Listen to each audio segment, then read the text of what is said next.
विरोधी पक्षाच्या मुख्यमंत्र्यांना अटक करतात, विरोधी पक्षाचे बँक अकाउंट सील करतात, विरोधी पक्षाला संसदेत बोलू देत नाहीत, विरोधी पक्षाच्या 50 आमदारांना निलंबित करतात. का?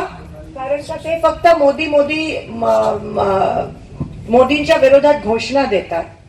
विरोधी पक्षाच्या आमदारांचे माईक बंद करतात कारण का आम्ही आवाज उचलतो. मग ही लोकशाही आहे का हुकुमशाही आहे? जेव्हा पेट्रोल पंपवर गेल्यावर मोदींचे मोठे मोठे पोस्टर, व्हॉट्सअप उघडला की त्यांचे पोस्टर, टीव्ही लावला की त्यांची जाहिरात, रेडिओ चालू केली की त्यांची जाहिरात. तुम्हाला एवढं वेड्यात काढतायत, एवढं खोटं बोलतायत, एवढं तुम्हाला फसवतायत, पण वस्तुस्थिती काय मला सांगा?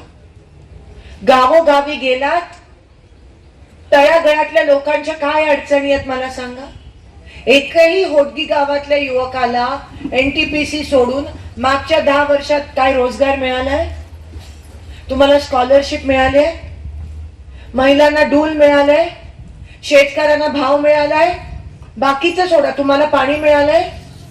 जर काय मिळालं असेल तर ते शिंदेसाहेब आणि काँग्रेसच्या काळात, त्याच्यानंतर दमडी मात्र तुम्हाला काही मिळालं नाही.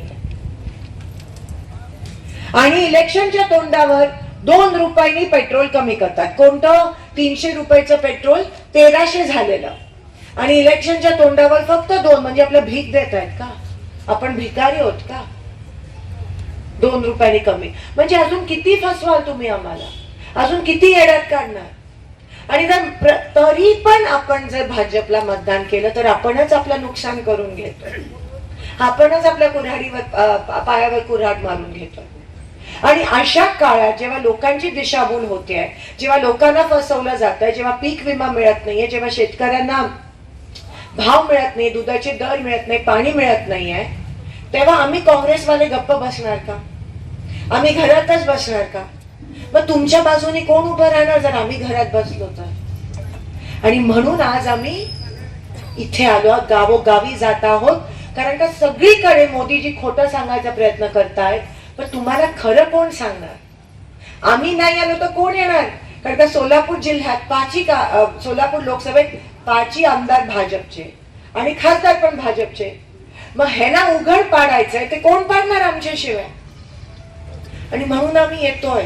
तुम्हाला ही वस्तुस्थिती सांगणं महत्वाचं, नाही तर परत तुम्ही फसाल. पण आम्हाला काही भीती नाहीये. माझ्याकडे तर काही सोसायटी नाही, बँक नाही आणि कारखाना नाही, म्हणून मला ईडी बीडीची काही भीती नाहीये. मी बोलणार भाजपच्या विरोधात, आणि मी नाही बोलली तर कोण बोलणार?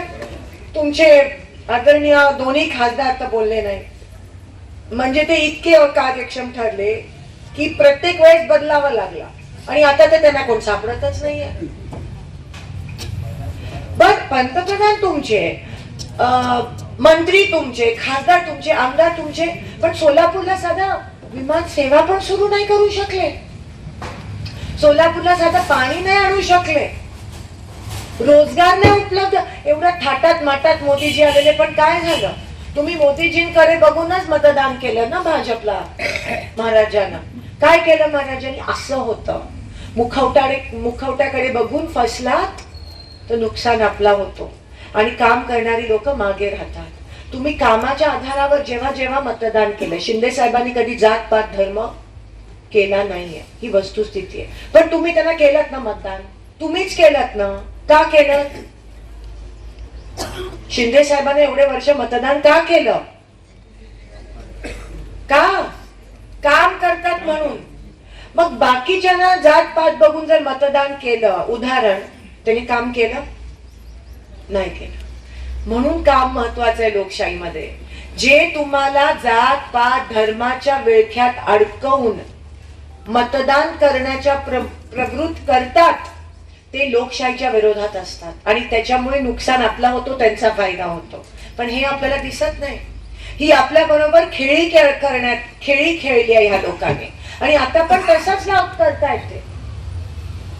लोकांमध्ये भांडणं लावून तेढ निर्माण करण्याचा प्रयत्न त्यांची लोक घुसवतात आंदोलकांमध्ये, तेढ निर्माण समाजात, कारण का त्यांच्याकडे दुसरं काही नाही. आता त्यांना कळलंय की 400 पार नाही, तळी पार होणार आहे त्यांचं. आणि म्हणून कदाचित त्यांना ठिकठिकाणी उमेदवार मिळत नाहीयेत आणि म्हणून अटक करतात, म्हणून सील करतात. स्ट्रेट फाईट लढा ना, लोकशाही पद्धतीमध्ये इलेक्शन लढा ना. ही पद्धत कोणती आहे? जेव्हा तुम्ही असं करता म्हणजे तुम्ही घाबरलात, म्हणजे तुमच्या पायाच्या खालची जमीन सरकली. हे सगळं तुमच्या समोर येणं गरजेचं आहे, म्हणून आज आम्ही आलो. जिथे संपदेला असे थोर मान, जणू वैभवाचे सजे शिल्प छान. सुवर्णाची या ग्राहका नम्र राहे, असे सर्व भूमंडळी एक आहे. गणेश रामचंद्र आपटे, मंगळवार पेठ आणि लकी चौक. आणि आता नव्या अलंकारांसह नवे दालन, रामकुटी 7 रस्ता सोलापूर. गणेश रामचंद्र आपटे.